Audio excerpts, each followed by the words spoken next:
Hai, Assalamualaikum warahmatullahi wabarakatuh. Bertemu lagi dengan saya Dewi Putriani, yang dalam channel ini akan membahas berbagai hal yang semoga bermanfaat untuk kita semua. Namun sebelum itu, saya minta bantuan pada kalian semuanya untuk berkenan klik subscribe dan juga like di channel ini. Pada kesempatan kali ini kita akan melanjutkan pembahasan kita kemarin tentang pelayanan bimbingan dan konseling. Jadi di part kedua ini saya akan melanjutkan materi yang kemarin belum tersampaikan, dan apa saja itu yang belum tersampaikan langsung saja kita bahas. Oke, untuk yang selanjutnya adalah mengenai konseling individual.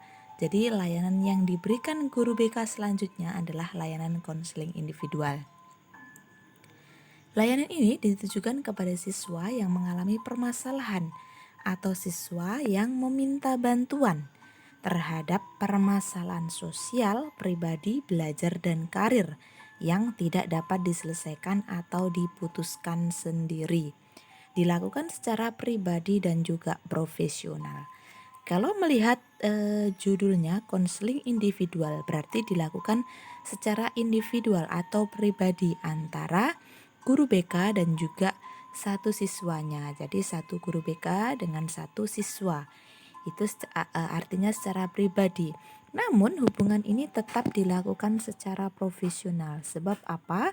Dalam menjalankan tugas dan kewajibannya, seorang guru BK itu ada asas-asasnya.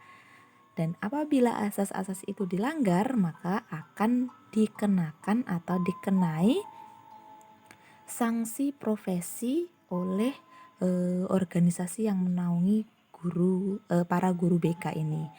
Jadi asas-asas itu yang akan menjaga agar guru BK tetap profesional dalam menjalankan setiap tugasnya.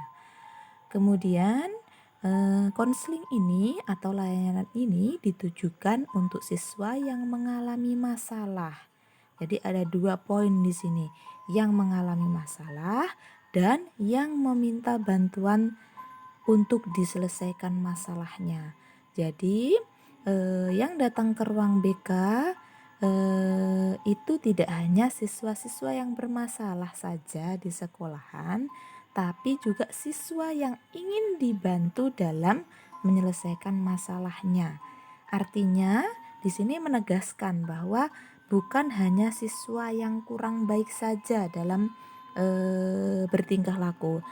Karena apa? Biasanya di sini gini, ketika siswa itu mengalami permasalahan entah pribadi, sosial, belajar atau karirnya, itu apabila dirinya tidak mampu mengatasi, efeknya dia akan melakukan perilaku-perilaku menyimpang. Jadi ketika perilaku-perilaku menyimpang itu terdeteksi, biasanya guru BK akan bertindak dalam menangani kasus tersebut. Caranya yaitu salah satunya dengan melakukan konseling individual. Ada juga konseling ini dilakukan apabila siswa secara sukarela meminta bantuan datang ke ruang BK, walaupun dia tidak menunjukkan misalnya permasalahannya di sekolah, tidak menunjukkan perilaku-perilaku menyimpangnya di sekolah, tapi karena dia merasa mengalami permasalahan yang tidak mampu diselesaikan dirinya sendiri, akhirnya siswa tersebut datang ke ruang BK meminta bantuan untuk diselesaikan masalahnya. Jadi saya rasa di sini sudah cukup jelas bahwa datang ke ruang BK itu bukan berarti siswa itu siswa itu dalam tanda kutip nakal, tapi juga siswa-siswa yang ingin diberikan bantuan oleh guru BK. Jadi semuanya saja, tidak perlu takut dan tidak perlu lagi mengecap bahwa ruang BK itu hanya tempatnya dalam tanda kutip tempatnya anak-anak nakal dalam tanda kutip seperti itu. Kemudian layanan yang selanjutnya yang akan kita bahas yaitu tentang bimbingan kelompok. Bimbingan kelompok ini adalah layanan yang bertujuan untuk mencegah berkembangnya masalah atau kesulitan pada diri siswa. Layanan ini dilakukan melalui kegiatan penyampaian informasi secara berkelompok berkaitan dengan masalah 4 tadi, yaitu sosial, pribadi, karir, dan juga belajarnya. Jadi bidang garapan BK itu ada 4, yaitu sosial, pribadi, karir, belajar atau pendidikannya siswa. Jadi 4 garapan itu yang dikerjakan BK. Nah, bimbingan kelompok di sini bertujuan untuk mencegah terjadinya masalah, sehingga masalah itu tidak dialami siswa di kemudian hari, tidak menyulitkan siswa di kemudian hari. Diharapkan dengan penyampaian informasi melalui bimbingan kelompok ini, siswa bisa mengatasi masalahnya apabila nanti menghadapi kondisi yang sama, sehingga dia tidak mengalami kesulitan. Itulah bimbingan kelompok. Kemudian ada layanan juga yang dinamakan konseling kelompok. Jadi kalau tadi bimbingan kelompok fungsinya untuk mencegah terjadinya masalah, kalau konseling kelompok ini adalah bisa diartikan sebagai layanan yang berupaya membantu peserta didik dalam rangka memberikan kemudahan dalam perkembangan dan pertumbuhannya. Sifatnya bisa pencegahan ataupun penyembuhan. Artinya pencegahan ini sama seperti bimbingan kelompok tadi, mencegah terjadinya masalah atau kesulitan siswa. Kemudian penyembuhan, apabila ada masalah di situ bisa diselesaikan bersama-sama. Jadi fungsinya layanan kelompok itu di situ. Untuk jumlah anggotanya, untuk anggota bimbingan kelompok maupun konseling kelompok itu biasanya dibatasi. Untuk konseling kelompok itu adalah siswa-siswa yang memiliki latar permasalahan yang sama, kemudian dikumpulkan jadi satu, dilakukan konseling kelompok. Di sini akan dilakukan sharing, kemudian tukar pendapat bagaimana cara menyelesaikan masalah apabila terjadi hal seperti itu. Itulah yang dinamakan konseling kelompok. Kalau bimbingan kelompok itu berupa informasi-informasi. Jadi topiknya itu topik-topik yang bisa dipilih siswa ataupun ditentukan oleh guru BK. Jadi kalau bimbingan kelompok yang tadi itu tentang masalah-masalah yang belum dialami siswa. Jadi misalnya bagaimana cara mengatur waktu belajar dan lain sebagainya.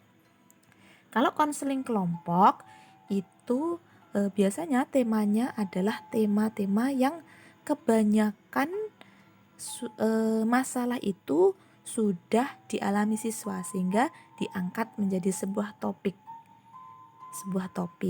Apabila masalah itu belum terselesaikan, diharapkan dengan konseling kelompok para siswa bisa menyelesaikannya.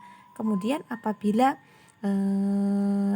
kemudian hari terjadi permasalahan seperti itu lagi, siswa bisa menanganinya secara mandiri. Itu artinya pencegahan. Kemudian layanan yang selanjutnya adalah layanan mediasi. Ini merupakan sebuah layanan yang diberikan oleh guru BK dalam mengatasi masalah atau perselisihan yang dialami siswa dengan pihak lain sehingga masalah tersebut bisa teratasi. Jadi perselisihan di antara siswa dengan pihak lain artinya bisa guru mata pelajaran, guru kelasnya, kemudian bisa juga antar siswa. Nah, di sini fungsinya guru BK adalah sebagai penengah, sebagai mediator dalam menyelesaikan masalah tersebut sehingga perselisihan yang dialami itu bisa terselesaikan. Itu fungsi mediasi. Kemudian layanan yang selanjutnya adalah layanan konsultasi. Ini merupakan pemberian bantuan untuk sesama guru, kemudian orang tua, TU, dan pihak lain dalam mengidentifikasi dan memperbaiki masalah yang berkaitan dengan siswa atau sekolah. Bantuan ini tidak harus diberikan secara langsung, namun bisa melalui orang lain. Jadi terkadang ada beberapa ranah yang mungkin itu bukan wewenang guru BK.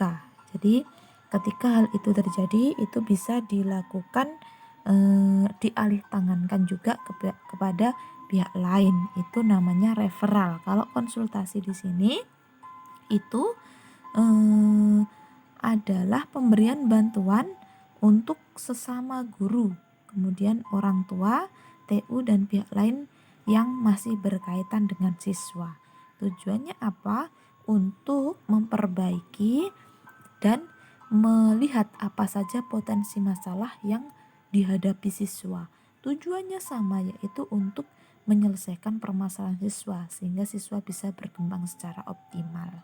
Misalnya saja ada wali kelas yang minta saran maupun bantuan guru BK bagaimana supaya siswanya itu lebih aktif dalam kegiatan belajar mengajar, kemudian lebih disiplin dan lain sebagainya. Itu wali kelas boleh berkonsultasi dengan guru BK bagaimana cara memperbaiki masalah-masalah yang dihadapi siswa ini. Nanti keputusannya akan diambil secara bersama-sama, kemudian diterapkan dan diamati bersama-sama pula. Jadi mungkin itu saja yang bisa saya sampaikan. Ada lagi sebenarnya ada satu layanan juga, yaitu layanan klasikal. Layanan klasikal itu seperti sama ketika guru mata pelajaran menyampaikan materi kepada siswa, itu udah layanan klasikal. Itu biasanya diberikan oleh guru BK kepada kelas yang diampunya. Namun tidak semua sekolah biasanya memberikan waktu secara khusus atau jam secara khusus kepada guru BK untuk memberikan layanan klasikal di setiap kelas yang diampunya. Jadi tergantung kebijakan sekolah, apakah guru BK itu diberikan jam khusus artinya masuk kelas ataupun tidak. Jadi pesan saya kepada kalian semuanya yang menonton yang mungkin saat ini masih menjadi siswa, jangan pernah takut lagi sama guru BK kalian. Karena apa? Sebenarnya guru BK itu ada untuk membantu kalian, untuk mendampingi kalian berkembang lebih optimal, untuk mendampingi kalian, untuk membantu kalian menyelesaikan setiap permasalahan kalian. Jadi jangan pernah takut kepada guru BK kalian. Untuk menghargai itu tetap, tapi kalau takut saya rasa tidak. Jadi manfaatkan guru BK kalian sebaik-baik mungkin. Layanan yang disediakan, layanan yang ada di bimbingan dan konseling itu bisa kalian gunakan, bisa kalian maksimalkan. Tujuannya untuk apa? Untuk mencapai perkembangan kalian yang optimal. Sebenarnya semua guru BK itu pada dasarnya pasti akan melakukan layanan-layanan ini, akan memberikan layanan-layanan ini kepada kalian. Tapi tergantung kaliannya bisa menerima atau tidak.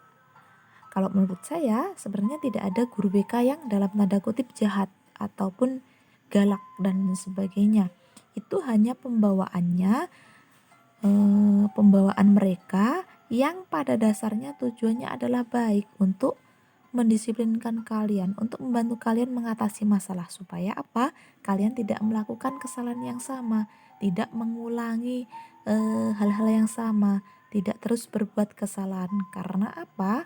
Ketika seseorang terus memelihara kebiasaan buruknya, contohnya misalnya terlambat dan lain sebagainya, ketika nanti akan terbawa ke dunia misalnya kerjanya ataupun masyarakatnya, itu akan berdampak negatif pada individu itu. Jadi kalau kalian masih menganggap guru BK itu sebagai ke arahnya yang negatif, mulai sekarang bisa dirubah bahwa guru BK itu ada untuk membantu kalian, untuk mendampingi kalian. Terkadang berbagai masalah itu tidak bisa kita selesaikan sendiri. Jadi terkadang butuh orang lain untuk mendengarkan ataupun juga ikut memberikan saran apa yang sebaiknya kita lakukan. Namun setiap keputusan itu adalah kembali lagi kepada diri kalian masing-masing. Baik atau tidaknya diri kita adalah tergantung bagaimana kita bersikap dan bertindak serta mengambil keputusan dalam kehidupan ini. Pesan saya terus menjadi orang baik dan terus berprasangka baik. Jaga kesehatan dan juga jaga kesehatan pikiran kalian. Jaga kesehatan fisik, jaga kesehatan pikiran. Jadi seperti itu dari saya. Mungkin itu saja penyampaian yang bisa saya sampaikan pada kesempatan kali ini. Ada kurang lebihnya, saya mohon maaf yang sebesar-besarnya. Saya akhiri. Wassalamualaikum warahmatullahi wabarakatuh.